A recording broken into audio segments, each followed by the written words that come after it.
오늘 하세나 본문은 열왕기상 15장 9절에서 24절까지의 말씀입니다. 이스라엘의 여로보암 왕 제20년에 아사가 유다 왕이 되어서 예루살렘을 41해 동안 다스렸다.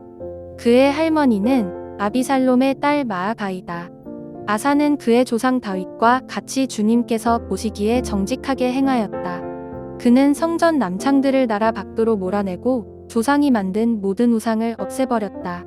그리고 그는 자기 할머니 마아가가 아세라를 섬기는 혐오스러운 상을 만들었다고 해서 자기의 할머니를 왕대비의 자리에서 물러나게 하였다. 아사는 할머니가 만든 혐오스러운 상을 토막내어서 기드론 시냇가에서 불살라버렸다. 그렇다고 해서 산당이 모두 제거된 것은 아니지만 주님을 사모하는 아사의 마음은 평생 한결같았다. 그는 자기의 아버지와 자기가 거룩하게 구별해서 바친 은과 금과 그릇들을 주님의 성전에 들여놓았다.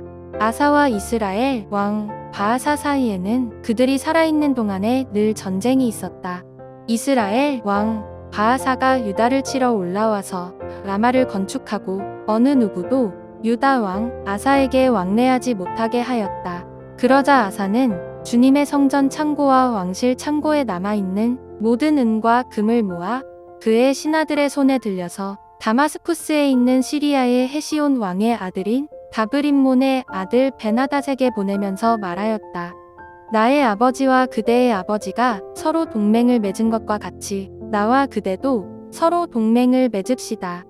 여기에 그대에게 은과 금을 선물로 보냅니다. 부디 가셔서 이스라엘 왕 바아사와 맺은 동맹을 파기하시고 그를 여기에서 떠나게 하여 주십시오.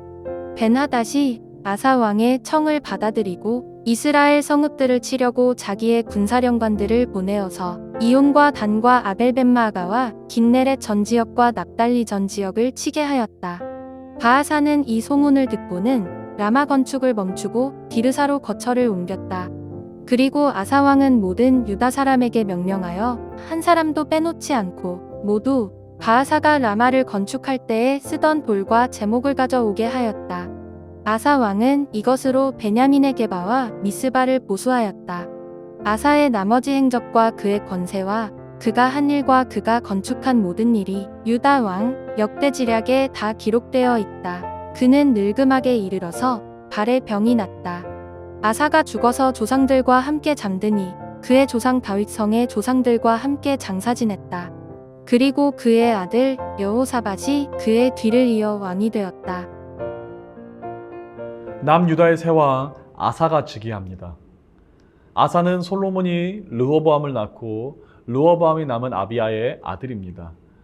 어제도 말씀을 드렸지만 열왕기는 남유다의 왕을 굳이 분단 국가임에도 불구하고 북이스라엘의 왕조와 대조하여 설명하는 것은 사람의 눈으로 볼 때는 비록 그들이 서로 증오하며 전쟁을 계속할지라도 하나님은 여전히 이들이 하나님 나라에 소속된 자신의 백성들임을 포기하지 못하고 계시기 때문이라고 보실 수 있습니다.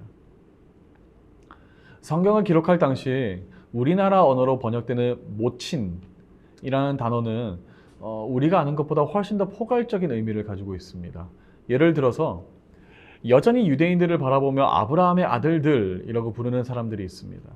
이는 그들이 진짜로 아브라함의 아들들이기 때문에 그렇게 부르는 것이 아닌 아브라함의 후손들이라는 것을 은유적으로 표현하는 방법인 것이죠. 이와 같이 성경에서 모친이라는 단어를 쓸 때는 어떤 경우에서는 그녀가 진정으로 어머니이기 때문에 모친이라는 단어를 쓸 때도 있지만 오늘 같은 본문에서는 아비살롬의 딸 마아가는 아비야의 어머니로 아비야의 아들 아사에게는 할머니 되시는 분을 똑같이 모친이라는 단어로 그 혈통을 소개하고 있는 것입니다.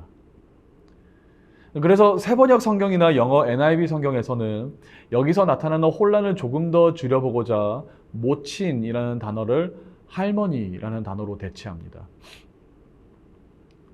다른 왕들은 어머니의 이름으로 소개되는데 아사왕의 경우엔 그의 모친이 아닌 할머니가 소개되는 것에는 두 가지 이유가 있습니다. 먼저 아사의 아버지 아비야는 불과 3년이라는 짧은 시간밖에 통치하지 못했기에 아비살롬의 딸 마아가는 태후가 아닌 대비가 되어서도 정치적 영향력을 유지할 수 있었을 것입니다. 따라서 왕국 내 마아가가 지녔던 권력을 생각했을 때 성경의 기자는 아사가 새로운 왕이 되었음에도 불구하고 여전히 그녀의 힘이 대단했음을 보여주고 싶었던 것이죠. 두 번째, 이런 마아가를 폐위시키는 것이 아사 왕에게 있어서 얼마나 힘든 일이었을 것이며 자신의 왕조를 올바르게 세우는데 핵심이 되는 일이었는지를 우리 독자들에게 보여주는 것입니다. 잘 알고 계시지 않습니까? 왕국 내 권력 다툼에서 지는 것은 즉 죽음을 의미한다는 것을. 그러나 그럼에도 불구하고 무엇이 아사로 하여금 자신의 할머니를 대항하게 만들었을까요? 무엇이 그로 하여금 목숨까지 걸게 하였으며 무엇이 그의 원동력이 되었을까요? 오늘 본문 14절의 후반부는 이렇게 고백하고 있습니다. 열왕기상 15장 14절 후반부 말씀. 주님을 사모하는 아사의 마음은 평생 한결같았다. 바로 하나님을 향한 그의 사랑이었습니다. 아사는 하나님께 은혜를 입은 자였고 하나님을 향한 그의 사랑과 열정으로 그의 모든 두려움을 극복하고 승리하는 사람이었던 것입니다. 이는 북이스라엘의 왕 바하사와 벌였던 라마 타란전에서도 나타납니다. 당시 라마는 남유다 북부에 위치하고 있었으며 성지인 예루살렘과도 근접해 있었습니다. 이로 인해 라마는 북부와 남부 사이에 중요한 교통 요지 역할을 했으며 군사적이나 경제적인 관점에서도 대단한 전략적인 가치를 지닌 곳이었습니다. 그래서 아사는 이곳을 바하사에게 빼앗기지 않도록 다마스쿠스의 베나닷에게 성전 창고와 왕실 창고에 남아있는 모든 은과 금을 모아 조공까지 바치지만 열왕기상은 이런 그의 결단을 비판하지 않고 오히려 주님을 사모하는 그의 마음은 평생 한결같았기에 그의 생에서 보여주었던 몇몇 실수마저도 이해가 되는 그런 분위기를 연출하고 있습니다. 마치 하나님은 우리 연약한 인간에게 무엇보다 진심으로 바라는 그 첫 번째는 바로 그 어떤 것도 아닌 그를 사랑하는 마음임을 강조하듯 말입니다. 하나님은 그를 사랑하는 자를 들어 사용하십니다. 나라를 정화하고 거룩하게 하는 일에 사용하시고 예배가 회복되고 적의 세력에서부터 구원하는 일들을 그를 사랑하는 자들을 사용하여 이루시는 분이십니다.